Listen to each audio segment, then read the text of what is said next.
ఒక సర్మన్లో ఒక పాస్టర్ గారు చెప్పడం నేను విన్న విషయం నన్ను చాలా ఆకట్టుకుంది. అదేంటంటే ఒకానొక పేద స్త్రీ, ఆమె విధవరాలు కూడా, ఏ రోజుకి ఆ రోజు ఆమె తన జీవనాన్ని గడుపుకుంటూ ఉంటుంది.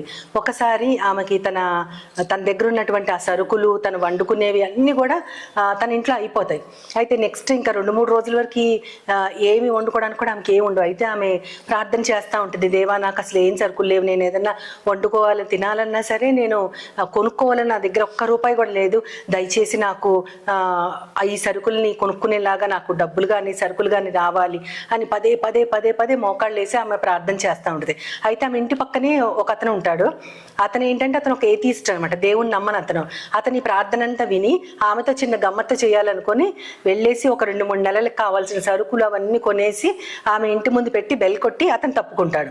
ఈమె బెల్ కొట్టగానే తలుపు తీయగానే చాలా సరుకులు, కూరగాయలు అవన్నీ కావాల్సిన వస్తువులన్నీ అక్కడ ఉంటాయి. అవి చూడగానే చాలా సంతోషంతో వాటన్నిటిని తీసుకెళ్ళి లోపలికి పెట్టుకుని, దేవా నేను అడిగిన ప్రార్థన నువ్వు ఆలకించావు, నాకు ఇవన్నీ అనుగ్రహించావు, నువ్వే చేసావు అని పదే వందనాలు చెప్పుకుంటా ఉంటుంది.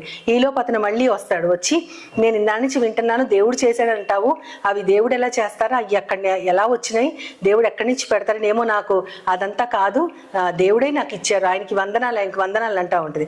ఇంతలోకి అతను అంటాడు, నేను ఒక ఏథీస్ట్ని, దేవుణ్ణి నమ్మను, నీ ప్రార్థన విని నీకు బుద్ధి చెప్దామని దేవుడు అనేవాడే లేడు కాబట్టి నేనే వాటిని అక్కడ పెట్టాను, ఇప్పుడు తెలుసుకో ఎవరు నీకు ఇచ్చారో అని అంటారు. అంటే అంటది, దేవా నువ్వే ఇచ్చావు కానీ సాతాను మాత్రం దానికి బిల్ పే చేసింది అని చెప్తుంది అనమాట ఆమె. అప్పుడు ఆయన చాలా ఒకలాగా ఆశ్చర్యపోయి వెళ్ళిపోతారు. అంటే ఆమె విశ్వాసము ఎంత గొప్పదంటే, సాతాను బిల్ పే చేసి తనకి దేవుడు ఆ విధంగా పంపించగలిగాడు అని నమ్మిందంటే ఆమె విశ్వాసం ఎంత గొప్పదో. కాబట్టి ఒక్కొక్కసారి అపవాదిని, సాతాన్ని కూడా దేవుడు వాడుకుని మన అవసరాలను తీర్చగలడు.